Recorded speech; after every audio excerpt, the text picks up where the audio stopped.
Velkommen til Sverige, og velkommen til prøvekjøring av den nye Scania Citywide LE LED-buss.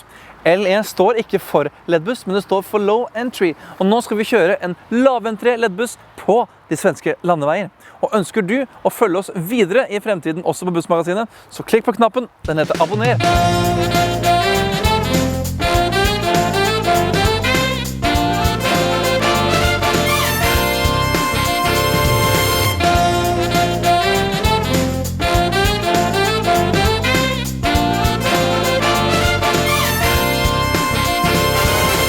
Velkommen ombord skal du være til denne her nye Scania Citywide laventré LED-buss. Jeg tenkte å vise dere litt hvordan vi sitter som sjåfør her før vi hiver oss ut på den svenske landeveien. Her har jeg altså et trepunkts setebelte, og så har jeg en knapp på min venstre side av rattet som gjør at jeg kan justere utrolig mye på rattstammen. Altså, bybuss før i tiden, det var litt sånn traurig å kjøre. Du kunne bevege sånn eller sånn. Her har du virkelig gode justeringsmuligheter på ratt, og også sitteposisjon i setet. Jeg kommer nærmere inn på selve førermiljøet og dashbordet senere, men for å komme oss på veien, så har jeg en elektrisk håndbrems nede til min venstre. Trykker den fremover, vrir girbryteren, og det var vanskelig å si, vrir Hallo! Vrir girbryteren i drive, og så skal vi ut og kjøre LED-buss i Sverige.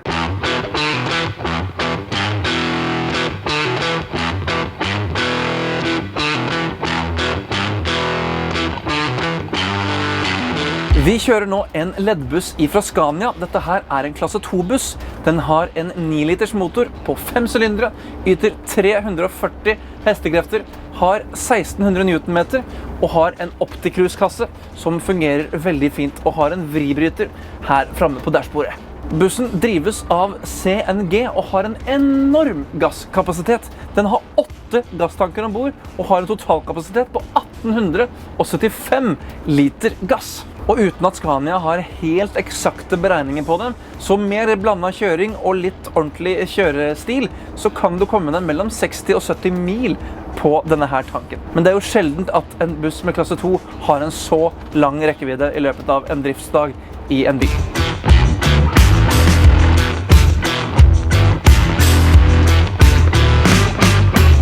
Så har den plass til 55 sitteplasser, 70 ståplasser og 1 rullestolplass. Dørløsningen her er 1 pluss 2 pluss 1, og alle dørene her, de er sliding doors, så de slider elegant til siden når du åpner døra. Da vi prøvekjørte den helt nye Scania Citywide for ca. 1 år siden, da var LED-bussen enda ikke kommet i drift. Men vi ser jo store likheter, eller de er jo nesten helt like. De som er 12, 15 og nå 18 meter. Du har et fantastisk godt førermiljø. Du har dette rattet som er hentet fra lastebilene. Du har et display som er også inspirert fra lastebilene, men omgjort til bussen. Du har knappesystemene du kjenner igjen fra de andre bussene. Så nå om du setter deg inn i en Scania Next Gen lastebil, en Scania Citywide, eller i den helt nye Scania, for eksempel Touring, så har du samme instrumentering, samme arbeidsmiljø, utgangspunkt, om ikke annet. Setet er behagelig å bruke, du har selvfølgelig armlener på begge sider. Jeg har speil på begge sider.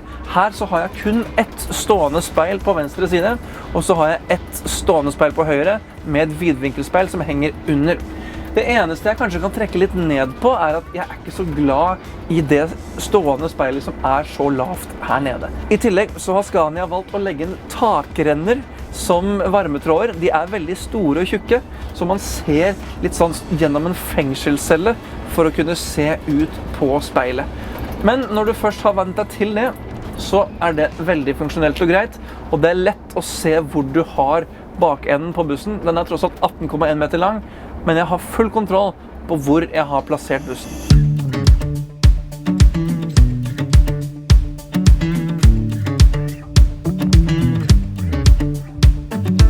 Nå blinker vi i et kryss, og jeg synes at Scania har en veldig behagelig blinklyslyd. Det finnes jo ulike lyder hos ulike leverandører. Noen blinker jo og piper så hardt at du nesten skvetter ut av setet. Scania har den behagelige, fine lyden som du nesten ikke legger merke til, men du hører at du blinker, sånn at du slipper å kjøre med blinklyset på over lengre strekker. Jeg synes hendelen der hvor blinklyset sitter er veldig behagelig. Her styrer du både blinklys og vindusvisker, men jeg savner en retarderspak her på min høyre side. Kunne vært fint å ha. Jeg skjønner at ikke du trenger det på en klasse 2-buss, men så er det noe med det da. Plutselig så har du lyst til å dra litt grann i retarderspaken også.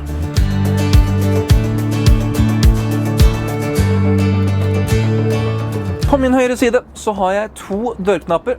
Ene knappen åpner framdøra, den andre knappen åpner begge bakdørene. Over der så har vi knelingfunksjon, og over der igjen så sitter vi med girvelgeren, som er veldig grei å bruke. Det er en 12-trinns optikrus i denne bussen, og den er god å bruke selv i en LED-buss. Og jeg synes den er veldig fin å ratte med. Den er kontant og presis, det er godt håndlag, og det vi merker på rattet her er at vi har ikke cruise-kontroll og dette her i denne her modellen av bussen. Men vi har vår kontroll for displayet her fremme, og vi har fått et veldig godt display i denne her Citywiden. Det finnes jo to ulike nye display fra Scania, og her har vi fått fullversjonen av displayet med all god informasjon. Jeg kan klikke meg bort fra all informasjon for å bare få en Scania-logo i front, eller så kan jeg ha en funksjon der hvor jeg ser alle ulike display-funksjoner her fremme. På høyre siden så har jeg turteller, jeg har klokke, temperaturmåler, og på venstre siden så har vi speedometer, trippteller, og også hvor mye kapasitet jeg har igjen på gasstanken. På min venstre side så har jeg lysknapper, jeg har min lysbryter til utvendig bruk, og så har jeg også USB-lader til meg selv, og koppholder, og ikke minst kontrollpanel for klimasystem. Jeg synes dette her er et godt arbeidsmiljø, og så har jeg nevnt det før, jeg er glad i den detaljen her med det utdypede vinduet, og ikke minst dette manuelle vinduet her, lett og enkelt å operere.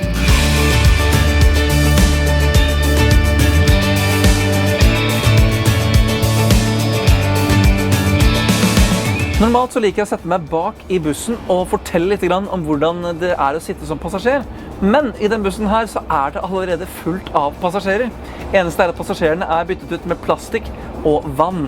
Så her har de satt inn vekt. Dette her er jo en demobuss, sånn at vi skal føle hvordan det er å kjøre med full kapasitet ombord. Og jeg vil si at bussen er veldig stabil. Du merker ikke den svaiinga som av og til kan være i en LED-buss.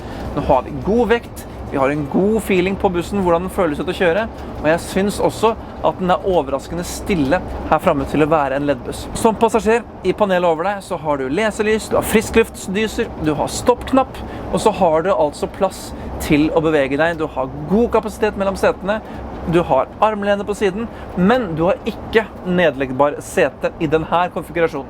Men det kan du få på en Citywide om du ønsker. Den bussen her kan minne veldig mye om de bussene som går på ruteranbudet i Oslo, og de er funksjonelle. Du har lavgulv fram til midtdøren, og så er det høygulv derifra og bak. Du sitter komfortabelt, og det er mange som får sitteplass ombord i bussen. Og det er veldig greit å ha, for disse bussene her går gjerne på en litt lengre distanse enn hva en vanlig bybuss ville gjort. Og en av de store fordelene med å ha laventre foran er jo det at da har du ikke behov for en rullestolheis. Du behøver bare en enkel og fin rampe. Flipp den ut, kjør på med rullestolen, flipp den inn igjen.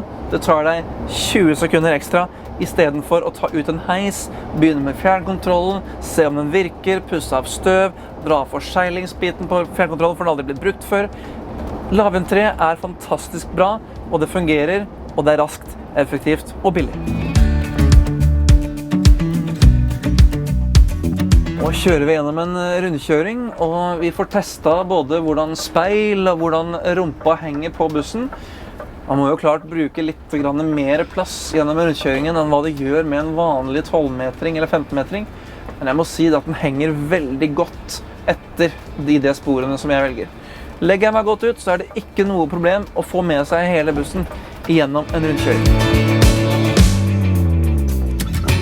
For å oppsummere denne bussen, så vil jeg si at det er deilig å se en ny og fresh utgave av en Scania Citywide Low Entry LED-buss. Og dette her kommer til å bli en populær buss i forhåpentligvis hele Europa, men spesielt i det skandinaviske markedet. Vi har en enorm gasstank som gjør at du kan operere lange og tøffe dager på lang rekkevidde uten å måtte fylle underveis. Og vi har også en stille, komfortabel buss som jeg synes faktisk sparker ganske godt ifra. Gassmotor kan være litt tregt, men her synes jeg at du har en god respons, og jeg har et veldig godt førermiljø, og også passasjer bak i bussen her har det veldig bra. Det jeg er spent på er å se om denne her bussen etter hvert kommer på en elektrisk drivlinje.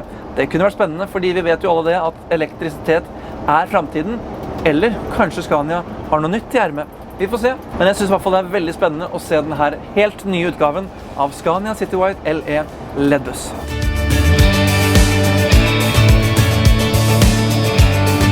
Tusen takk for at du så filmen her i dag, og om du liker det du ser, så klikk på knappen.